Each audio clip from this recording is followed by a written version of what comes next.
Hello everyone, my name is Rahul Shukla. I'm a financial coach and an IEP trainer. So basically आज के इस video में हम detail में चर्चा करने वाले हैं होम लोन्स के बारे में कि होम लोन्स क्या होते हैं, कैसे लिए जाएंगे, क्या एलिजिबिलिटी है उसकी, किस अमाउंट पे इजीली होम लोन आप अवेल कर सकते हैं और क्या वो प्लॉट्स के लिए भी अवेलेबल है या फिर सिर्फ एक बने हुए हाउसिंग बेसिकली जो आप हाउस लेंगे उसके लिए अवेलेबल है।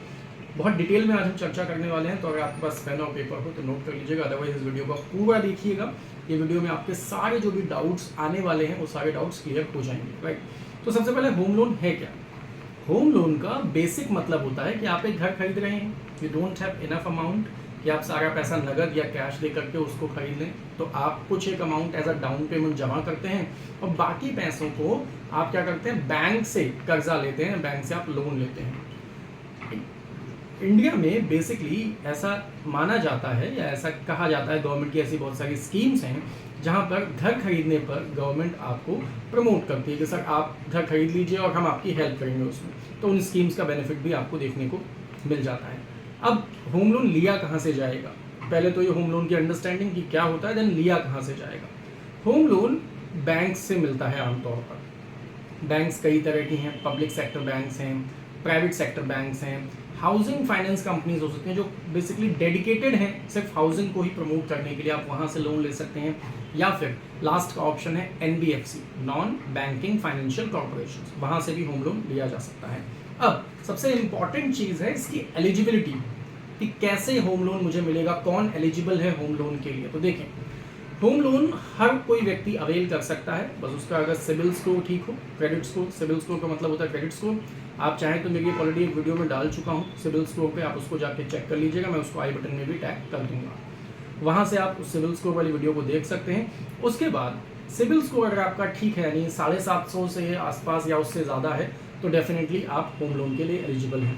क्या होम लोन कोई एक इंडिविजुअल व्यक्ति सिर्फ ले सकता है या उसके लिए बेसिकली को पार्टिसिपेंट होना ज़रूरी है वहाँ पे। उस केस में देखें, अगर आप इंडिविजुअल अपने नाम पे सिर्फ होम लोन लेते हैं वो भी मिल सकता है, कोई इसमें बहुत बड़ी समस्या नहीं है। लेकिन कई बार ऐसा होता है कि जो वैल्यूएशन है, जो हमें लोन चाहिए उसकी वैल्यू ज़्यादा है।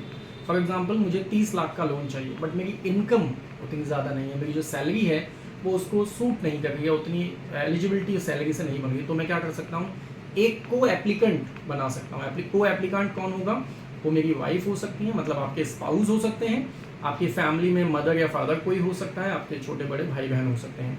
यहाँ पर को एप्लीकेंट बेसिकली इनिशिएट किया जा सकता है। को एप्लीकेंट के पास 2 रिस्पॉन्सिबिलिटीज़ होती हैं और राइट्स भी। रिस्पॉन्सिबिलिटी ये है कि अगर लोन आप ठीक से रीपे नहीं कर पा रहे हैं तो वो उनकी रिस्पॉन्सिबिलिटी है, they have to take that loan. को एप्लीकेंट में एक फ़ायदा और होता है, मान लीजिए मेरे प्रोफाइल पे जो लोन का अमाउंट आ रहा है वो आ रहा है सिर्फ 20 लाख रुपये, लेकिन जैसे ही मैंने अपने स्पाउस को एज अ को एप्लीकेंट उसमें ऐड किया, तो उनके सिबिल स्कोर के अकॉर्डिंग मेरा जो अमाउंट है लोन का वो ऑटोमेटिकली बढ़ जाएगा, क्योंकि उनकी भी एक इनकम जनरेट हो रही है, they are also generating some income, तो वो भी इस इनकम का पार्ट मान लिया जाएगा। सो को applicant is very useful in that way, आप लोग ज़रूर उसके लिए अप्लाई करें। देन सबसे इम्पॉर्टेंट चीज़ जिस पे सबसे कम चर्चा की जाती है पर सबसे ज़्यादा सवाल उसके लिए होते हैं कि सर हमें ये जो लोन मिलेगा, इस लोन पे इंटरेस्ट कितना पे करना है हमें। तो सबसे इम्पॉर्टेंट चीज़ आप समझें, इंटरेस्ट जो है वो अलग अलग बैंक्स के हिसाब से, जैसे मैं आपको कुछ एग्जांपल दूँ, जैसे पब्लिक सेक्टर बैंक्स हैं, फॉर एग्जांपल SBI है, बैंक ऑफ बड़ौदा है, पंजाब नेशनल बैंक है, इंडियन ओवरसीज बैंक है, ये कुछ पब्लिक सेक्टर बैंक्स के एग्जांपल है, राइट। यहाँ पर जब आप लोन के लिए अप्लाई करते हैं और लोन आपको सैंक्शन हो जाता है, तो आप मान के चले मोटा मोटा अप्रॉक्सीमेटली 8.45% से लेकर के और लगभग 11.25% तक इंटरेस्ट रेट जाता है। यानी कि ये मैंने आपको लोअर सीलिंग और अपर सीलिंग बता दी, लोअर लिमिट क्या है और अपर लिमिट क्या है, लगभग इसके आसपास ही इंटरेस्ट रेट बैठता है। सबसे इंपॉर्टेंट रोल प्ले इंटरेस्ट ही करता है होम लोन में, क्योंकि होम लोन का टेन्योर आमतौर पे बड़ा होता है, 15 साल, 20 साल, 25 साल तक लोग होम लोन को लेकर के जाते हैं, तो इसका आपको ध्यान रखना है। देन प्राइवेट सेक्टर बैंक्स हैं, प्राइवेट सेक्टर बैंक में आपको देखने को मिलेगा HDFC है, कोटक महिंद्रा है, ICICI बैंक है, एक्सेट्रा, ये ऑप्शंस आपको देखने को मिलेंगे। यहाँ पर जो on an average interest rate है उसमें जो लोअर सीलिंग है वो है 8.5% से लेकर के 15% तक इंटरेस्ट रेट जाता है। अच्छा, इतना ज़्यादा इंटरेस्ट रेट क्यों है, उसका कारण प्राइवेट सेक्टर बैंक्स जो हैं वो कई बार कम सिविल स्कोर पे भी आपके इनकम के सोर्सेज को देखते हुए, आपके बिजनेस और आपके इनकम की टाइप को देखते हुए आपको लोन सैंक्शन कर देती है, इसलिए वो थोड़ा सा ज़्यादा इंटरेस्ट रेट चार्ज करते हैं। तो ऐसा भी आपको यहाँ पे देखने को मिलेगा। देन कुछ डेडिकेटेड बैंक्स हैं, basically they are not banks, they are financial companies, housing finance companies उनको कहते हैं। उसके बहुत सारे एग्जांपल्स आपको देखने को मिलेंगे, जैसे सबसे बड़ा LIC है, LIC housing finance, Tata capital है, बजाज हाउसिंग फाइनेंस है, ये सब आपको देखने को मिलेंगे। They are dedicated to develop the housing society, right. तो वहाँ पर आपको 8.5% से लेकर के 14.75% तक का इंटरेस्ट रेट लगता है।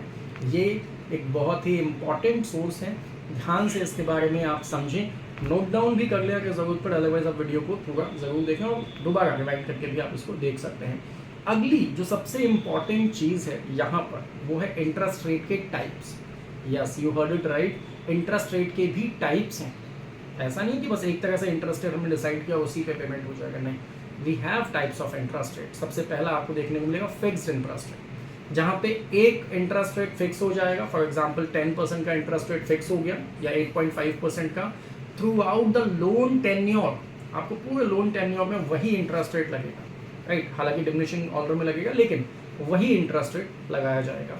ये तब फायदेमंद होता है जब आपको ये एक्सपेक्टेड हो कि कुछ ऐसी RBI की पॉलिसी है या नियर फ्यूचर में आपको लगता है कि इस इंटरेस्ट रेट बढ़ने वाले हैं, तो उस केस में फिक्स्ड रेट लोन्स जो होते हैं वो काफ़ी फायदेमंद होते हैं। दूसरा पॉइंट है floating interest rate. Floating interest rate क्या होता है कि जो भी बैंक के उस वक्त के जो भी इंटरेस्ट रेट होंगे वही इसमें लगाए जाएंगे, उनको फ्लोटिंग इंटरेस्ट रेट कहा जाता है। थर्ड ऑप्शन में आपको देखने को मिलेगा hybrid interest rate. Hybrid interest rate क्या होते हैं, जहाँ पे कुछ समय तक फिक्स्ड और उसके बाद कुछ समय तक आपको जो है फ्लोटिंग इंटरेस्ट रेट देखने को मिलते हैं।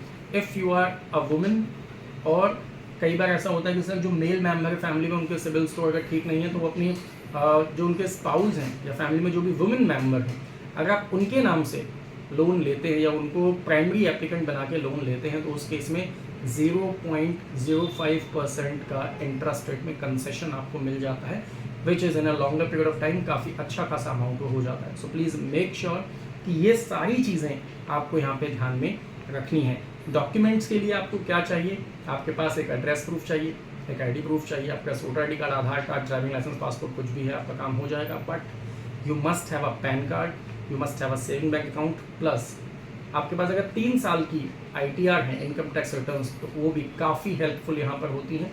ITR के अकॉर्डिंग, ITR के बेस पे और सिविल स्कोर के बेस पे जो इंटरेस्ट रेट है वो बहुत ज़्यादा फ्लैक्चुएट नहीं होता और कम से कम इंटरेस्ट रेट पे आपको यहाँ पे चीज़ें मिल जाती हैं।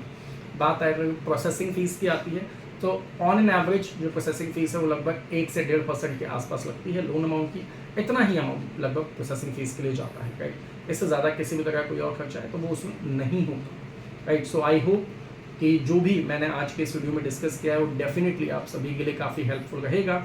तो अगर आपको वीडियो पसंद आए, please hit like and subscribe. Thank you so much.